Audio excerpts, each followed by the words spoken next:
எல்லாருக்கும் வணக்கங்க. இன்றைக்கி லூப் வச்ச ஒரு பர்ஸு பார்க்கலாம். அது கூட பீட்ஸும் வச்சு ஜாயின் பண்ணி பார்க்கலாம். இப்போ ஃபஸ்ட்டு பாருங்கள், இந்த மாதிரி த்ரெட் எடுத்துக்கோங்க.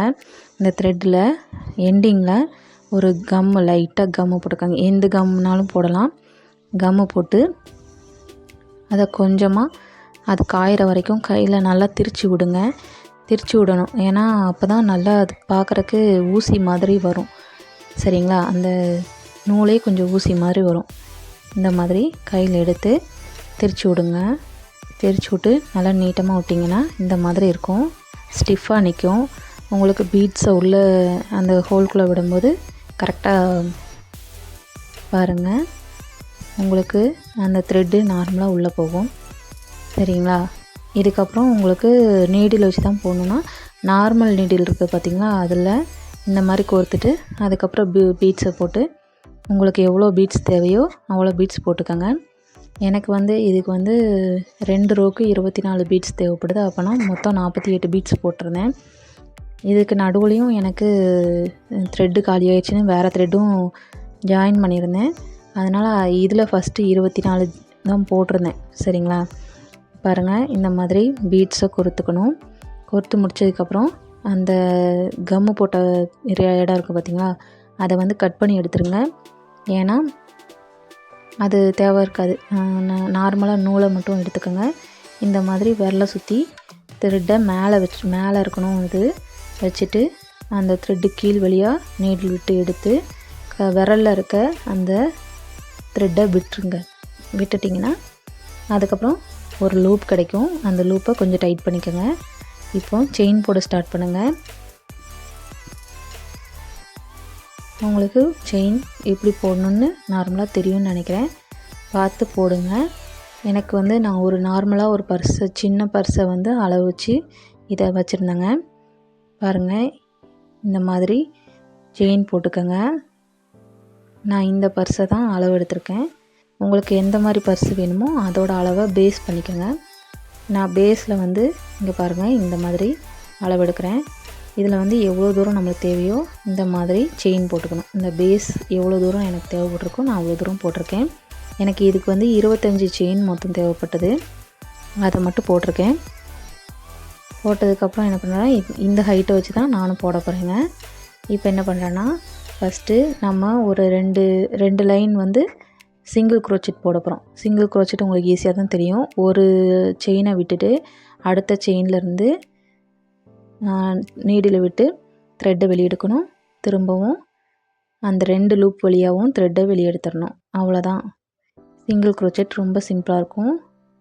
செயின் வழியாக நீடில் விடணும், அப்புறம் த்ரெட் எடுக்கணும். 2 லூப் கிடைக்கும். அப்புறம் த்ரெட்டை திரும்ப எடுத்து அந்த 2 லூப் வழியாக வெளியே வந்துட்டிங்கன்னா உங்களுக்கு சிங்கிள் க்ரோச்செட் கிடச்சிரும். இந்த மாதிரி சிங்கிள் க்ரோச்செட் போடுங்க. இதை இந்த எண்டிங் வரைக்கும் போடுங்க. எனக்கு மொத்தம் 24, ஒரு பக்கம் 24 போடுறோம். சரிங்களா? மொத்தம் 24 சிங்கிள் க்ரோச்செட் போட்டுக்கோங்க. அதுக்கப்புறம் பீட்ஸை இப்படி தள்ளி தள்ளி விட்டுட்டு பின்னுங்க. அப்போ தான் உங்களுக்கு பின்னாடி கரெக்டாக வரும். நடுவில்லாம் நம்மளுக்கு பீட்ஸ் ஜாயின் பண்ண முடியாது. அதனால தான் ஃபஸ்ட்டே ஜாயின் பண்ணுறோம். இதுக்கப்புறம் என்ன பண்ணுறீங்கன்னா, கடைசி எண்டிங் வந்தோடனே எண்டிங்கில் நம்ம ஒரு சிங்கிள் க்ரோச்செட் போட்டிருப்போம். சரிங்களா? அதுக்கப்புறம் அந்த கார்னருக்கு ஒரு சிங்கிள் க்ரோச்செட் போட்டு அப்புறம் திருப்புறக்கு இன்னொரு சிங்கிள் க்ரோச்செட் போடுறோம். மொத்தம் 3. அந்த ஒரு செயின்லேயே நம்ம என்ன பண்ண போகிறோம், 3 சிங்கிள் க்ரோச்செட் போட்டிருக்கணும். சரிங்களா? 3 சிங்கிள் க்ரோச்செட் போட்டு அந்த நம்ம விட்டுருக்க அந்த த்ரெட் இருக்குது பார்த்திங்களா, அதை அப்படியே பிடிச்சிட்டே நீங்கள் ஸ்டிச் பண்ண ஸ்டார்ட் பண்ணுங்கள். இதுக்கப்புறமும் சிங்கிள் க்ரோச்செட் தான் போடணும். மொத்தம் 2 பக்கமும் 24 அப்போனா 48. எக்ஸ்ட்ராவாக 2 அந்த திருப்புறக்கு மட்டும் 2 ஸ்டிச்சு எக்ஸ்ட்ரா போட்டிருப்போம். 48னா மொத்தம் 50 ஸ்டிச்சு உங்களுக்கு வந்திருக்கணும். சரிங்களா? 50 ஸ்டிச்சு போட்டிருக்கணும். இது கடைசி வரைக்கும் இந்த 50 ஸ்டிச்சு தான் மேலே வரைக்கும் வரணும். அதுதான் உங்களுக்கு கரெக்டாக வரும்.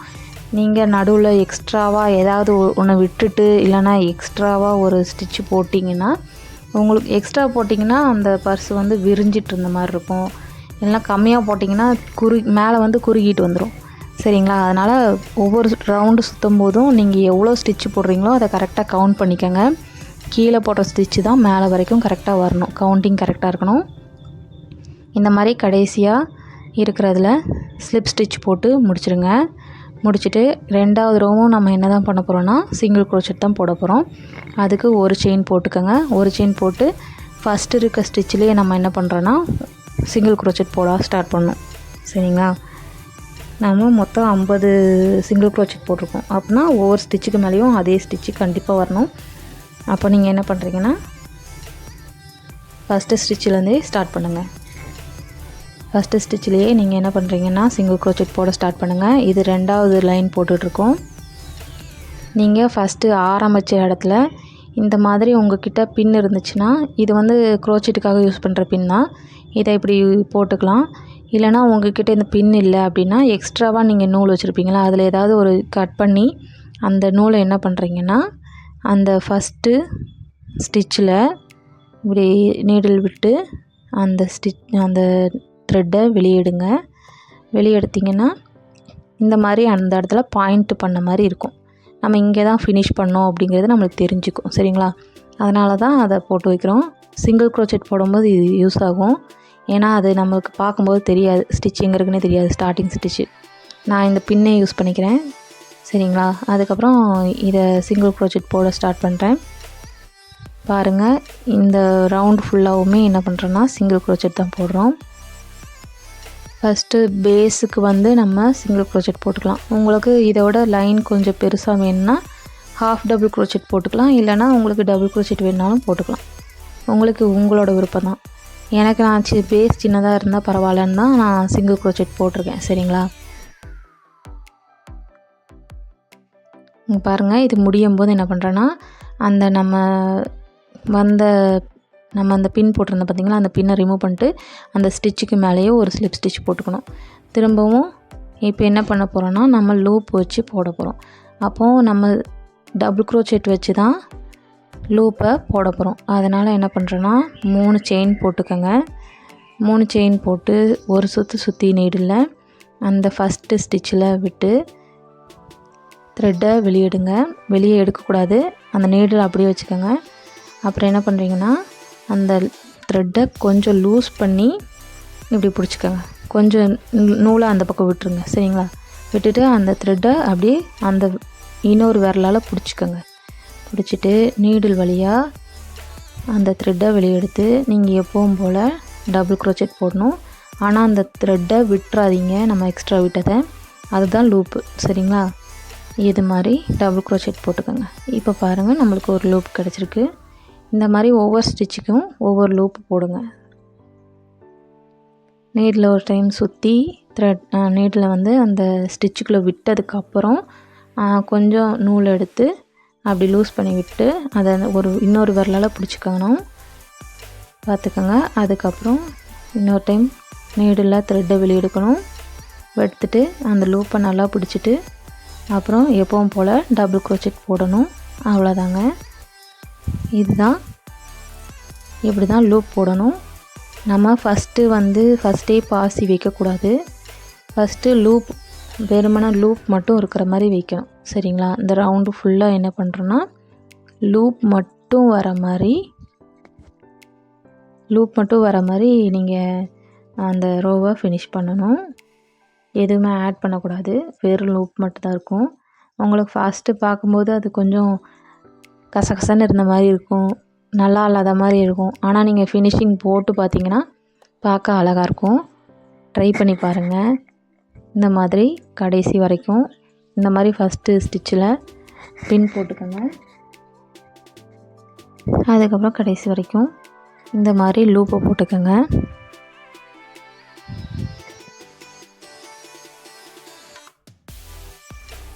லூப் போடுறது கொஞ்சம் கஷ்டமாக தான் இருக்கும் ஸ்டார்டிங்கில்.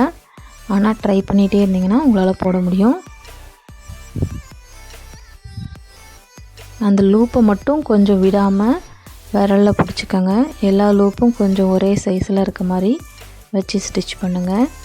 அப்போ தான் பார்க்குறக்கு அழகாக இருக்கும். ஒன்று மேலேயும் ஒன்று கீழேயும் சின்னதாக பெருசாக வச்சிங்கன்னா அவ்வளோ நல்லா இருக்காது. கொஞ்சம் பார்த்து போடுங்க. இந்த மாதிரி ஃபஸ்ட் ரோவை ஃபினிஷ் பண்ணியாச்சு. பாருங்கள், லூப் போட்டால் இப்படி தான் இருக்கும். ஒரு ரோ ஃபுல்லாக லூப், வெறும் லூப் மட்டும்தான் போட்டிருக்கோம். ஃபஸ்ட்டு ஸ்டிச்சில் என்ன பண்ணுறோன்னா நம்ம ஒரு ஸ்லிப் ஸ்டிச் போடுறோம். ஸ்லிப் ஸ்டிச் போட்டு முடிச்சுட்டு இப்போ பார்த்திங்கன்னா அடுத்த ரோ ஸ்டார்ட் பண்ண போகிறோம். இதே மாதிரி தான் நம்ம அடுத்ததும் லூப் வச்சு தான் பண்ண போகிறோம். ஆனால் இது கூட பீட்ஸ் சேர்க்க போகிறோம். சரிங்களா? இப்போ வந்து 3 செயின் போட்டதுக்கப்புறம் அதே ஸ்டிச்சில் ஒரு லூப் வச்சு ஒரு டபுள் க்ரோச்செட் போடுங்க. லூப் க்ரியேட் பண்ணும், அதுக்கப்புறம் டபுள் க்ரோச்செட் போடணும். அந்த லூப்பை எப்போவுமே டைட்டாக பிடிச்சிக்கோங்க. இன்னொரு விரலை வச்சு இப்படி டைட்டாக பிடிச்சிக்கோங்க. டைட்டாக பிடிச்சிக்கிட்டா தான் உங்களுக்கு அடுத்தது டபுள் க்ரோச்செட் போடுறதுக்கு உங்களுக்கு ஈஸியாக இருக்கும். இல்லைனா அந்த லூப் லூஸ் ஆகிடுச்சுன்னா உங்களால் டபுள் க்ரோச்செட் போடுறதுக்கு முடியாது, கஷ்டமாயிரும். இப்போ என்ன பண்ணுறேன்னா அடுத்த ஸ்டிச்சில் நான் போகும்போது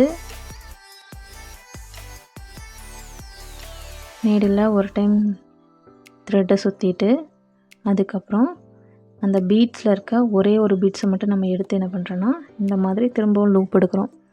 லூப் எடுத்து இந்த மாதிரி அந்த பீட்ஸையும் கொஞ்சம் இழுத்து பிடிச்சிக்கோங்க.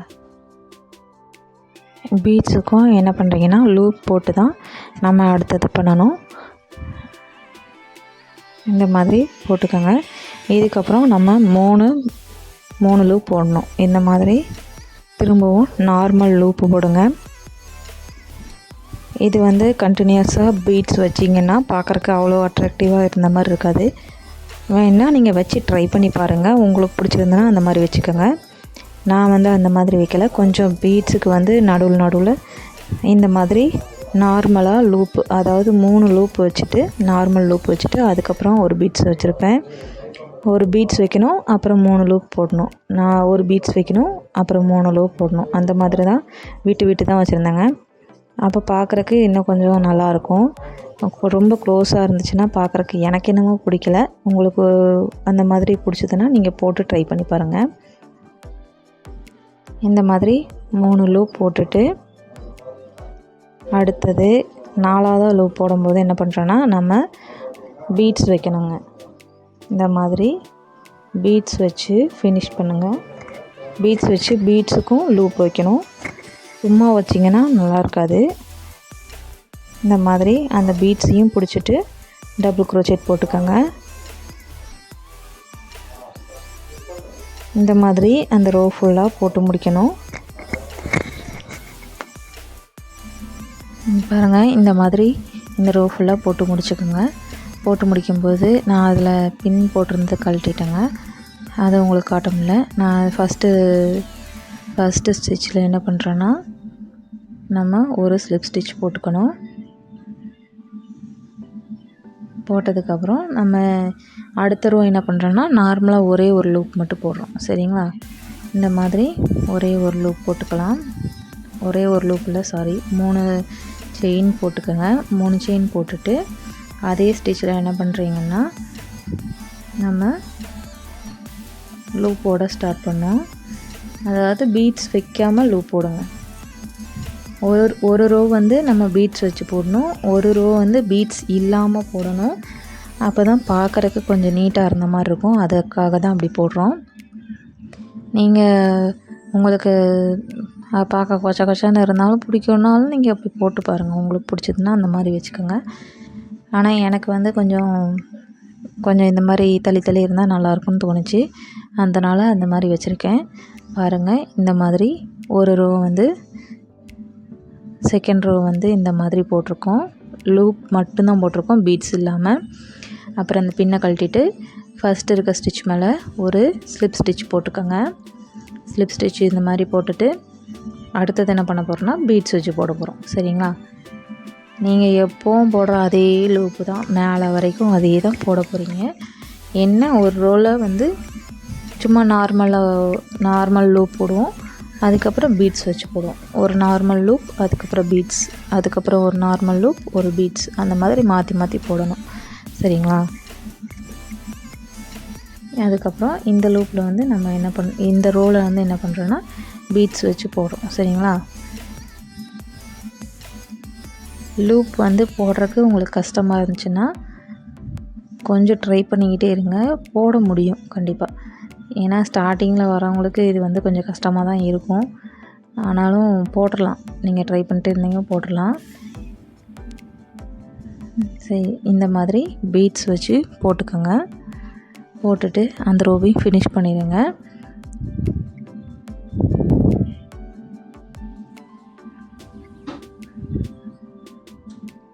இந்த மாதிரி அடுத்த ரோவும் பீட்ஸ் வச்சு ஃபினிஷ் பண்ணுறோம்.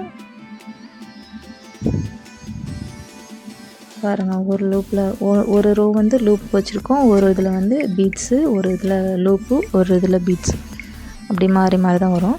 இந்த பர்ஸோட அளவுக்கு உங்களுக்கு எவ்வளோ ஹைட் வேணுமோ இந்த மாதிரி மாற்றி மாற்றி போட்டுக்கோங்க. எனக்கு வந்து த்ரெட்டு வந்து காலியாக போச்சுங்க, அதனால் நான் வேறு த்ரெட்டு யூஸ் பண்ணலான்னு சொல்லிட்டு இதை கட் பண்ணிவிட்டு அதை அப்படியே விட்டுட்டு இதை என்ன பண்ணுறேன்னா, திரும்ப இன்னொரு த்ரெட் எடுத்து அதுலேயும் பீட்ஸை வந்து நம்ம ஃபஸ்ட்டு எப்படி கொறுத்தோமோ அதே மாதிரி இந்த த்ரெட்லேயும் நான் வந்து பீட்ஸை கொறுத்து வச்சுருக்கேன்.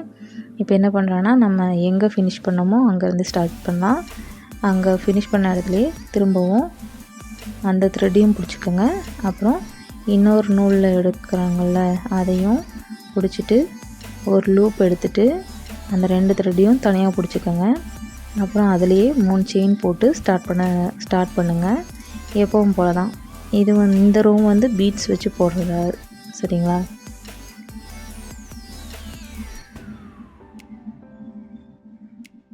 பாருங்கள், உங்களுக்கு ஈஸியாக தான் இருக்கும், போட்டு ட்ரை பண்ணுங்கள்.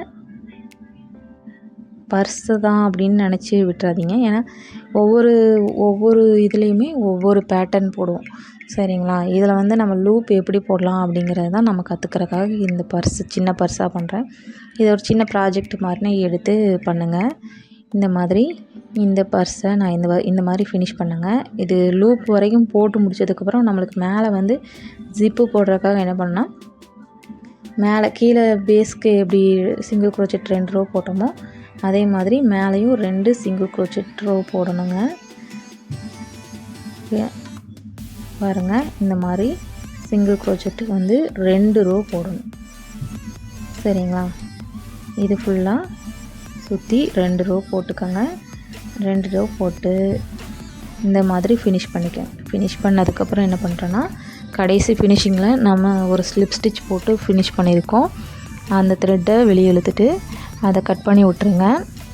கட் பண்ணிட்டு எக்ஸ்ட்ரா இருக்க த்ரெட்டை தனியாக எடுத்துருங்க. அப்புறம் பர்ஸில் இருக்க அந்த த்ரெட்டு என்ன பண்ணுறீங்கன்னா, இந்த மாதிரி உள்ள நீங்கள் வந்து எதுவுமே முடிச்சு போடுறது அந்த மாதிரி பண்ணாதீங்க. நம்ம கூட பின்னும்போது என்ன பண்ணுவோம், அந்த எக்ஸ்ட்ரா இருக்க ஒயர்லாம் உள்ளே இருக்க பின்னலில் வந்து நம்ம சொருகி விடுவோம் பார்த்தீங்களா? அதே மாதிரி இதுலேயும் உங்களுக்கு எங்கெல்லாம் ஸ்டிச் இருக்கோ அதெல்லாம் உங்களுக்கு எங்கெல்லாம் விட முடியுமோ அங்கெல்லாம் சொருகி விடுங்க. சொருகி விட்டுட்டு இந்த மாதிரி கட் பண்ணி விட்டுருங்க, சரிங்களா? இதில் வந்து நாட் போடாதீங்க. நாட் போட்டிங்கன்னா ஃபினிஷிங் வந்து நல்லா இருக்காது, பார்க்குறக்கு ஒரு மாதிரி ஆடாக இருக்கும். பாருங்கள், இப்போ ஃபினிஷிங் நல்லா இருக்குல்ல? இதுக்கப்புறம் என்ன பண்ணுறீங்கன்னா, உங்கள்கிட்ட ஏதாவது சின்னதாக ஒரு ஜிப்பு இருந்துச்சுன்னா இந்த அளவுக்கு சின்ன ஜிப்பு வாங்கிக்கோங்க. வாங்கிட்டு இந்த மாதிரி ஒரு த்ரெட்டு, நார்மல் த்ரெட் எடுத்துக்கோங்க, இல்லைனா உள்ளன் த்ரெட்டும் எடுத்துக்கலாம். அதுக்கப்புறம் இந்த நீடில் வந்து நார்மல் நீடில் தான் எடுத்திருக்கேன். அதில் நூலை கோர்த்து ஃபஸ்ட்டு ஸ்டார்டிங் வந்து இந்த மாதிரி இந்த எண்டிங்கில் வந்து 2 சுற்று சுற்றிக்கோங்க, சரிங்களா? அப்போ தான் அந்த ஜிப்பு வந்து கழண்டு வராது. அதுக்காக தான் அங்கே வந்து 2 சுற்று சுற்ற சொல்கிறேன். இல்லைனா அந்த ஜிப்பு வந்து நீங்கள் அங்கே ஸ்டிச் பண்ணலன்னா ஜிப்பு வந்து கழண்டு வெளியே வந்துடுவாங்க. அதனால தான் அங்கே ஸ்டிச் பண்ண சொல்லுது. ஸ்டார்டிங்கும் எண்டிங்கும் இந்த மாதிரி அந்த ஜிப்பு வர்ற இடத்துல ஒரு 2-3 சுற்று சுற்றிடுங்க, சரிங்களா? சுற்றிட்டு அதுக்கப்புறம் நீங்கள் ஸ்டிச் பண்ண ஸ்டார்ட் பண்ணுங்கள். உங்களுக்கு எப்படி ஸ்டிச் பண்ண தெரியுமோ அந்த மாதிரி ஸ்டிச் பண்ணுங்கள், சரிங்களா? நான் பண்ண மாதிரி தான் பண்ணவும் கிடையாது, உங்களுக்கு எப்படி தெரியுதோ அந்த மாதிரி பண்ணுங்கள். அந்த ஜிப்பை வந்து கழட்டி விட்டுட்டு அதுக்கப்புறம் அதுக்கு உள்ளோடி ஸ்டிச் போட ஸ்டார்ட் பண்ணுங்கள். நல்லா ஜிப்பை இழுத்து வச்சு கரெக்டாக போடுங்க. அப்புறம் இந்த மாதிரி அடுத்த எண்டிங் வரும்போது என்ன பண்ணுறீங்கன்னா, திரும்பவும் நீடில் வந்து உள்ளே விட்டுட்டு அதுக்கப்புறம் என்ன பண்ணுறீங்கன்னா, திரும்பவும் 2 சுற்று சுற்றுங்க. அந்த ஜிப்போட எண்டிங்லையும் 2 சுற்று சுற்றுங்க. அப்போ தான் ஜிப்பு வெளியே வராது, சரிங்களா? இந்த மாதிரி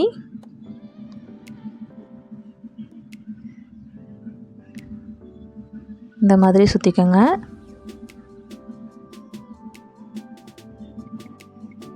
சுற்றிட்டு இதுக்கப்புறம் என்ன பண்ணுறீங்கன்னா, இதுக்கப்புறம் அந்த இன்னொரு சைடும் இருக்குது பார்த்திங்களா, அதையும் பர்ஸு கூடயே சேர்த்து வச்சு அப்படியே ஸ்டிச் பண்ணிடுங்க.